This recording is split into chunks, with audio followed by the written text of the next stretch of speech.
Budget বাস্তবায়নের ক্ষেত্রে আমরা বিগত 54 বছর দেখেছি, যত সুন্দর কথা ফুলঝুরি হোক না কেন, যত বড় বাজেট হোক না কেন, সবচেয়ে বড় সমস্যা দুর্নীতি এবং দুর্নীতি। আজকে বিগত 75 সরকার, অর্থনৈতিক সরকার যে শ্বেতপত্র প্রকাশ করেছে 17 বছরের 27 লক্ষ কোটি টাকা বিদেশে পাচার হয়েছে। তাহলে কীভাবে বলবো বাংলাদেশটা গরিব?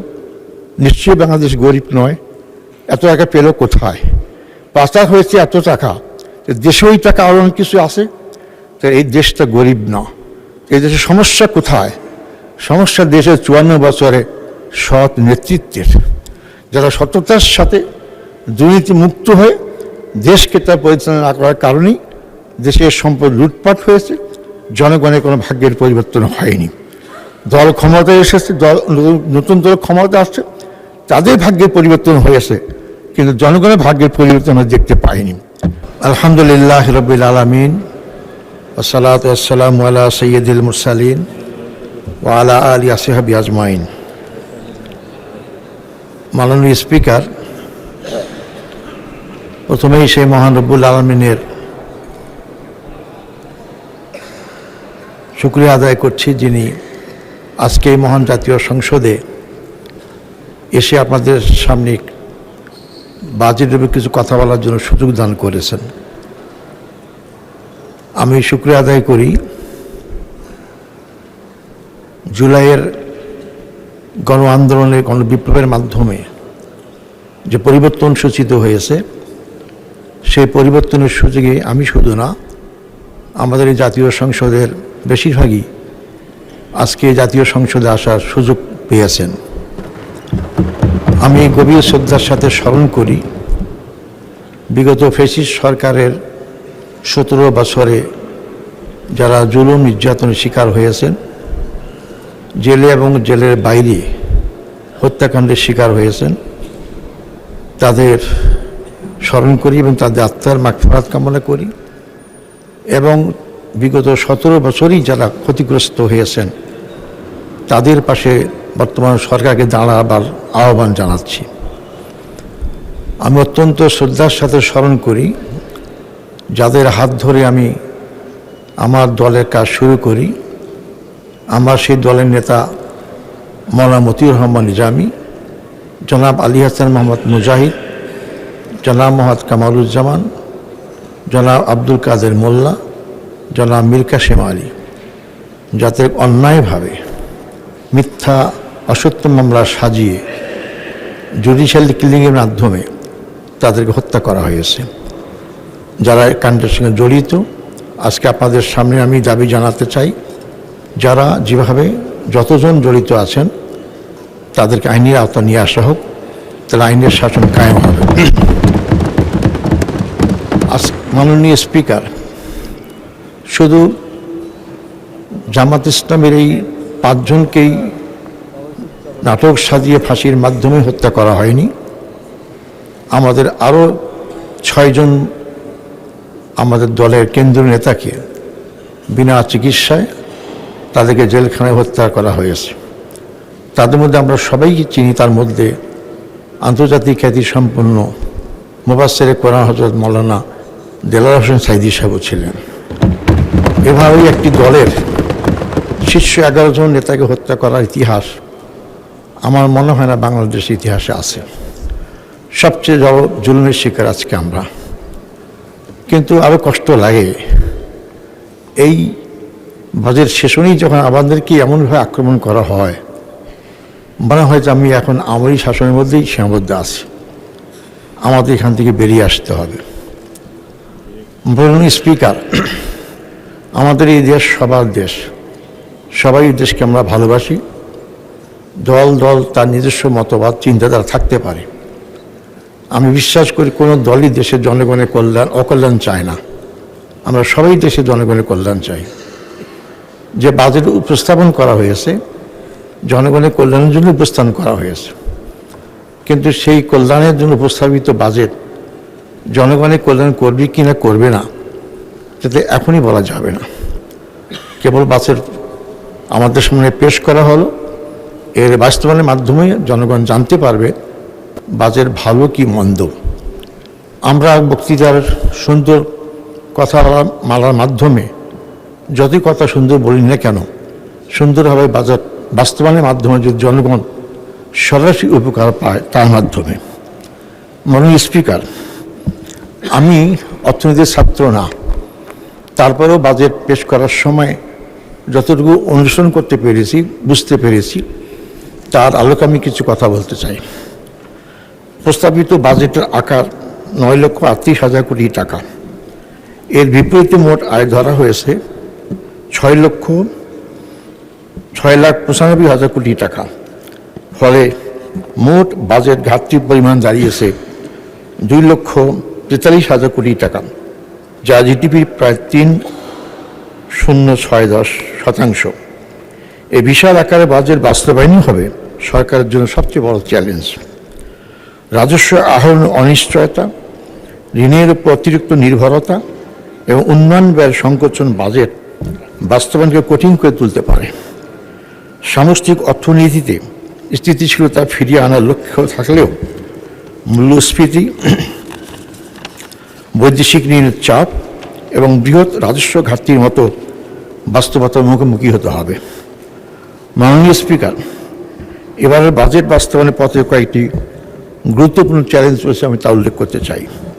প্রথমত, বাজেটে মোট রাজস্ব বৈদেশিক অনুদান মিলিয়ে প্রাপ্তির লক্ষ্যমাত্রা নির্ধারণ করা হয়েছে 7,01,150 কোটি টাকা। এর মধ্যে জাতীয় রাজস্ব বোর্ডের রাজস্ব আদায়ের লক্ষ্যমাত্রা 47% বৃদ্ধি করে 6,29,000 কোটি টাকা নির্ধারণ করা হয়েছে। অথচ বাস্তবতা হল 2024-25 অর্থ বছরে এনবিআরের প্রকৃত আদায় ছিল মাত্র 3,89,529 টাকা। অর্থাৎ রাজস্ব আদায়ের লক্ষ্যমাত্রা অর্জনে এনবিআর ধারাবাহিক ব্যর্থ হয়েছে। দ্বিতীয়ত, কর জাল বা ট্যাক্স নেট ব্যাপকভাবে সম্প্রসারণ, কর ফাঁকি রোধ, দুর্নীতি নিয়ন্ত্রণ এবং ডিজিটাল কর প্রশাসনে মৌলিক সংস্কার ছাড়া এই উচ্চাভিলাষী রাজস্ব লক্ষ্যমাত্রা অর্জন করা সম্ভব হবে না। তৃতীয়ত, সবচেয়ে উদ্বেগজনক বিষয় হল পরিচালন ব্যয়ের ক্রমবর্ধমান চাপ। বাজেটে পরিচালন ব্যয়ের পরিমাণ ধরা হয়েছে 6,05,740 কোটি টাকা, যা মোট বাজেটের একটি বড় অংশ। এর মধ্যে শুধু সুদ পরিশোধী ব্যয় হবে শুধু ব্যয় হবে 1,27,500 কোটি টাকা, যা পরিচালন ব্যয়ের প্রায় 21%। সুদ পরিশোধের এই রেকর্ড পরিমাণ দায় সরকারের আর্থিক সক্ষমতার উপর গুরুতর চাপ সৃষ্টি করবে। এই পরিস্থিতি উত্তরণের জন্য সুদমুক্ত আর্থিক উপকরণ, ফিনান্সিয়াল ইনস্ট্রুমেন্ট চালুর বিষয়টি গুরুত্বের সঙ্গে বিবেচনা করা প্রয়োজন। মাননীয় স্পিকার, সুদ একটি বড় পাপ, ইতিমধ্যে শুনেছেন আপনারা। এই সুদের জর্জরিত আছে বাংলাদেশের জনগণ। 92 মুসলিম দেশেই সুদ আমরা চলতে দিতে পারি না।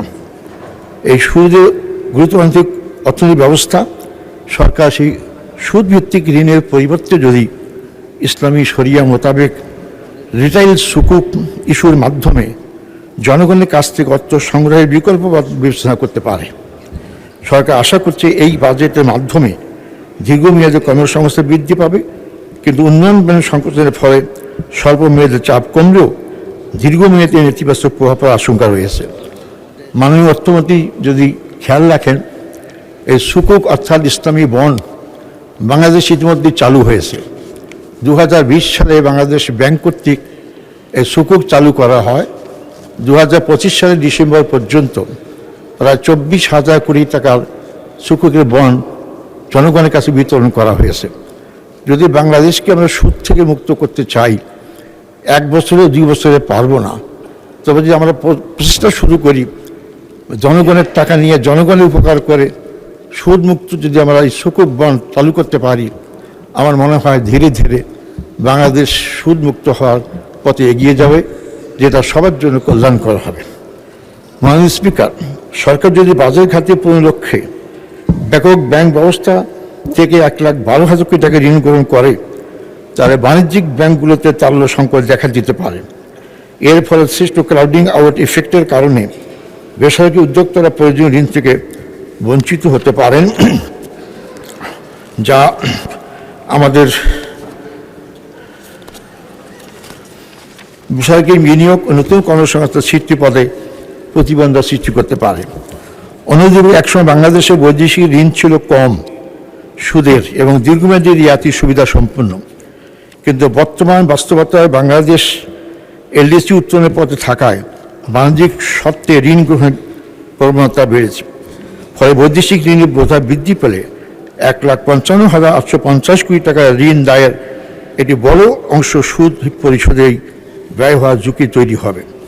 মাননীয় স্পিকার, বাজেটে জিডিপি প্রবৃদ্ধির হার 6.50% নির্ধারণ করা হয়েছে, যেখানে বিগত বছর অর্জিত প্রবৃদ্ধির হার ছিল 3.49%। বর্তমানে বাস্তবতা লক্ষ্যমাত্রা অর্জন করা প্রায় অসম্ভব। মাননীয় স্পিকার, এই প্রবৃদ্ধি অর্জনের জন্য অন্তত 3টি শর্ত পূরণ করা প্রয়োজন। 1. উচ্চ মূল্যস্ফীতি নিয়ন্ত্রণে আনা। 2.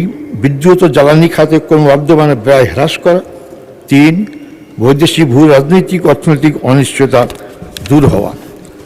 বর্তমান পরিস্থিতি বিবেচনায় এই 3টি লক্ষ্য একযোগে অর্জন করা প্রায় অসম্ভব।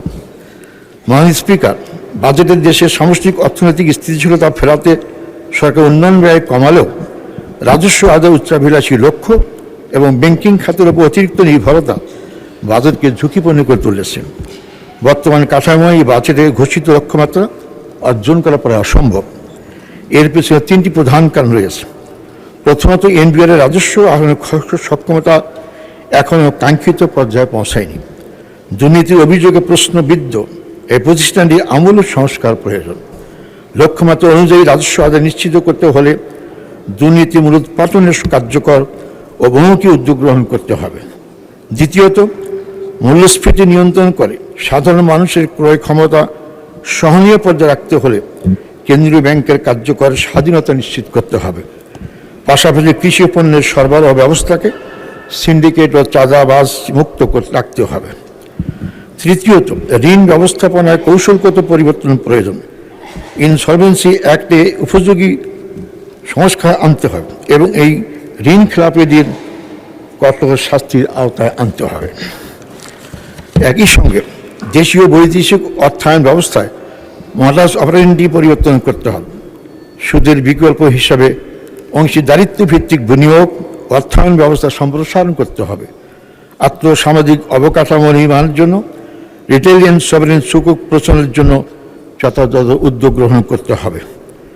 মাননীয় স্পিকার, আজকে আমি যা বলতে চাই, এখানে বাজেটের উপর অনেক আলোচনা করা হয়েছে।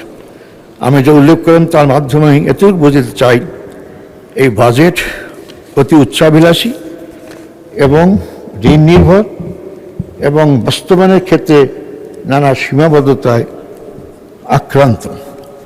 অনেকে যারা এখানে সরকারি দলের এমপি আছেন তারা হয়তো আপত্তি তুলতে পারে, ইতিমধ্যে আপত্তি তুলেছেন। আমার এই কথা অসত্য প্রমাণিত হোক, 1 বছর বাজেট বাস্তবায়নের মাধ্যমে প্রমাণ করার দায়িত্ব আপনাদের। যদি আপনারা প্রমাণ করতে পারেন 1 বছর কর্মকাণ্ডের মাধ্যমে যে উচ্চাভিলাষী না, এটা নির্ভর না এবং বাস্তবায়ন যোগ্য, আমরা আপনাদেরকে স্বাগত জানাবো ইনশাআল্লাহ। মাননীয় স্পিকার, আজকে বাংলাদেশ জামাত ইসলামী শুধু আওয়ামী লীগের দ্বারাই নির্যাতিত হয়নি। এই সংসদে আমরা বিরোধী দলের ভূমিকা পালন করছি। আমরা বিরোধী খাতে বিরোধিতা করেছি। আমার জানার মতে আমার দলের সংসদের সদস্যরা এই জাতীয় কোনো কথা বলেননি। আপনাদের পয়েন্ট আউট করার চেষ্টা করেছেন কোথায় কোথায় বাজেটের দুর্বলতা আছে। যা ভালো করেছেন এটা বলার প্রয়োজন নেই, ভালো বলার জন্য আপনারাই দায়িত্বে যথেষ্ট আছেন। আমরা চেষ্টা করেছি কোন কোন পয়েন্টে নজর দিলে বাজেটটা সুন্দর হবে, ভালো হবে এবং জনগণের কল্যাণে ব্যয় হবে। বাজেট বাস্তবায়নের ক্ষেত্রে আমরা বিগত 54 বছর দেখেছি, যত সুন্দর কথা ফুলঝুরি হোক না কেন, যত বড় বাজেট হোক না কেন, সবচেয়ে বড় সমস্যা দুর্নীতি এবং দুর্নীতি। আজকে বিগত 75 সরকার, অর্থনৈতিক সরকার, যে শ্বেতপত্র প্রকাশ করে 17 বছরের 27 লক্ষ কোটি টাকা বিদেশে পাচার হয়েছে। তাহলে কীভাবে বলবো বাংলাদেশটা গরিব? নিশ্চয়ই বাংলাদেশ গরিব নয়। এত টাকা পেল কোথায়? পাচার হয়েছে এত টাকা, দেশে ওই টাকা আরও অনেক কিছু আছে।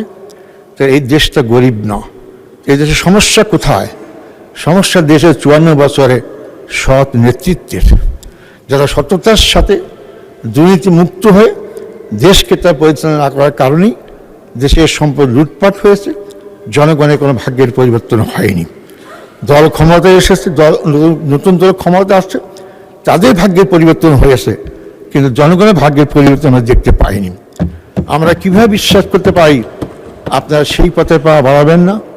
অতীত ইতিহাসকে আমাকে স্মরণ করে দেয় যে আমরা দেখেছি যে সরকারি আমলই হোক না কেন 5 বার দুর্নীতি চ্যাম্পিয়ন হয়েছি। আমরা সামনে যে দুর্নীতি চ্যাম্পিয়ন হতে পারবো না, তা নিশ্চয়তা কে দেবে আমাদেরকে? তাই আমরা আপনাদের কথা শুনতে চাই না। ভাষার কথামালা দিয়ে আমাদের আকৃষ্ট করবেন না। কাজের মাধ্যমে প্রমাণ করুন আপনার দুর্নীতি মুক্ত হয়ে এই বাতেরটাকে অক্ষর রেখে পালন করার চেষ্টা করবেন। আমি মনে করি আজকে 348 জন এমপি একযোগে যদি আমরা শপথ বাক্য করি একটি টাকার দুর্নীতি আমরা করব না, তাই দুর্নীতি বাংলাদেশ থেকে উৎখাত হবে ইনশাআল্লাহ। আমাদের মনে রাখতে হবে বাংলাদেশের সাধারণ অশিক্ষিত লোক দুর্নীতি করেন না, দুর্নীতি করে শিক্ষিত লোকেরাই। কেন তারা বিভিন্ন পদে দায়িত্ব পালন করে থাকেন। যে কেন শিক্ষিত লোকেরা শিক্ষিতভাবে দুর্নীতি করেন, তার প্রধানত কারণ আমরা অনেক কিছুই করেছি, উন্নয়ন করেছি, কিন্তু মানুষের মানবজগতের উন্নয়নের জন্য, চারিত্রিক উন্নয়নের জন্য শিক্ষা ব্যবস্থার মধ্যে কোনো আমূল পরিবর্তন করি নাই। শিক্ষামন্ত্রী অনেক সুন্দর সুন্দর কথা বলেছেন, কিন্তু এই লোকগুলোকে ভালো করার জন্য, সৎ করার জন্য দিনী শিক্ষা ছাড়া, ধর্মীয় শিক্ষা ছাড়া কোনো দেশে কোনোভাবে সৎ লোক তৈরি করা সম্ভব হয় না। আইন দিয়ে লোক সৎ করা যায় না। বিশেষ করে আমাদের মতো তৃতীয় বিশ্বের দেশগুলোতে আইনের ফাঁক ফোকর দিয়ে অনেকে বেরিয়ে আসতে পারে। মামা খাওয়া টাকার জোরে আইন নিজে কেনা যায়। আর এখানে যদি আমরা দিন শিক্ষা, নৈতিকতা শিক্ষার প্রথম এখন থেকে না করি, আমাদের ভবিষ্যৎ প্রজন্ম আরও ক্ষতির দিকে, যেটা আমাদেরকে তার কোনো সময় ক্ষমা করবে না। তাই মাননীয় প্রধানমন্ত্রীকে বলতে চাই, উল্লেখ করে মাননীয় স্পিকার উনি অনেক উদ্যোগ গ্রহণ করেছেন। আমি অনুরোধ করব যারা বাংলাদেশের আগামী প্রজন্ম, আমাদের যে তরুণ যারা আজকে লেখাপড়া করার স্কুল কলেজ বিশ্ববিদ্যালয়ে যাচ্ছেন, তাদের অনেক শিক্ষার পাশাপাশি নৈতিক শিক্ষা, ধর্মীয় শিক্ষার দিকে আপনার জোর দিন। ইনশাআল্লাহ বাংলাদেশ সম্ভাবনার দেশ, এই বাংলাদেশ সম্পদের দেশ। এই সম্পদ সম্ভাবনা আগামী প্রজন্ম নৈতিক ধর্মীয় শিক্ষা এবং আধুনিক শিক্ষার সমন্বয়ে একটা সুন্দর আমাদের দেশ দুনিয়ার সামনে পেশ করতে পারবে ইনশাআল্লাহ। মাননীয় স্পিকার, আজকে অত্যন্ত দুঃখের সঙ্গে বলতে হয় আমরা বৈষম্যের বিরুদ্ধে আন্দোলন করে দেশটাকে নতুনভাবে সাজিয়ার জন্য জয়ের যুদ্ধে আমাদের আজকে এই পর্যায়ে এসেছি। কিন্তু আজকে আমরা 4 মাসের মধ্যে যা দেখলাম কর্মকাণ্ডে, আমরা সবচেয়ে বৈষম্যের শিকার। আজকে বাংলাদেশ বিরুদ্ধে যারা আমরা এমপি রয়েছি, সবচেয়ে বৈষম্যের শিকার। 1:10, 1:15 পর্যন্ত আমাদের ভারতের মধ্যে পার্থক্য দেখা দিচ্ছে। কেন করা হচ্ছে?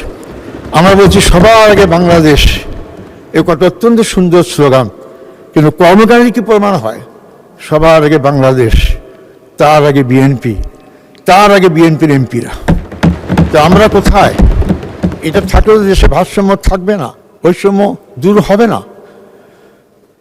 মাননীয় স্পিকার, যে কোনো বাজেট সফল বাস্তবায়নের জন্য রাজনৈতিক স্থিরতা দরকার, কিন্তু সরকারের কর্মকাণ্ডে মনে হয় না রাজনৈতিক স্থিরতা চায়।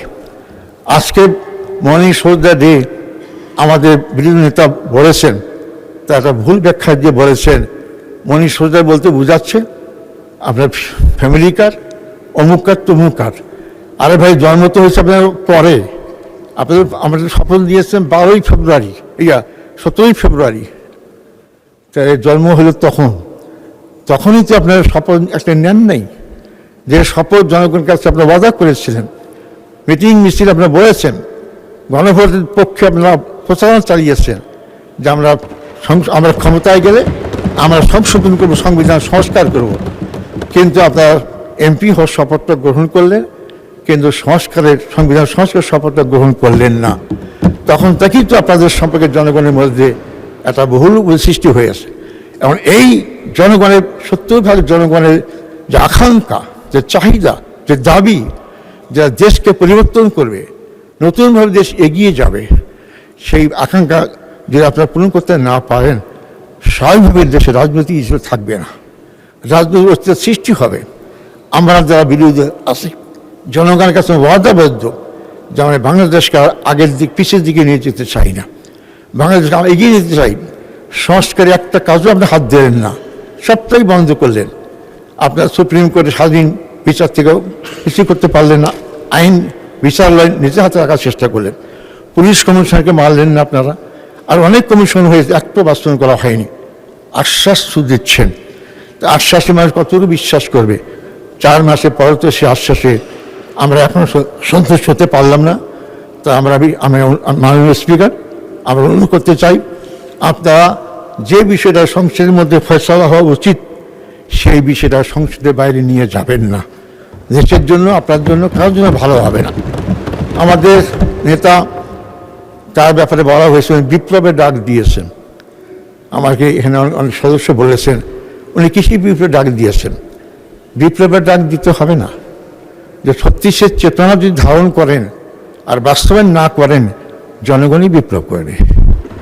তো 17 বছর রাজনৈতিক দলগুলো আমি ফ্যাসিস্টকে সরাইতে পারি নাই, কিন্তু বিশ্ববিদ্যালয়, কলেজ, স্কুল ছাত্ররাই যখন রাজপথে নেমে আসছে, আমরা তখন সাহস করে এগিয়ে গিয়ে এই শক্তিকে জোয়ার শক্তিকে আরও সংহত করে আমরা তাদের পতন করতে সমর্থ হয়েছি। তাই আপনারা যতই চেষ্টা করেন, জোর করে ক্ষমতা থাকা যায় না। আপনারা জনগণের পালসটা বোঝেন, জনগণ কি চায়। তাই আমি মাননীয় স্পিকার, আপনাদের মাধ্যমে আপনাদের বলতে চাই যে আপনারা অবিলম্বে জুলাই সনদ বাস্তবায়ন করেন, গণভোটের রায়কে আপনারা বাস্তবায়ন করার চেষ্টা করেন। মাননীয় স্পিকার, সময় আমার দিকে এগিয়ে শেষ দিকে হচ্ছে, এলাকা বলতে পারবো না।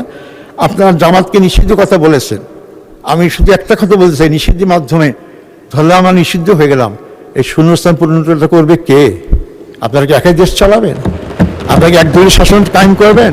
যে না করে এটা কে পূরণ করবে? আপনারা কি আওয়ামী লীগকে পুনর্বাসন করতে চাচ্ছেন?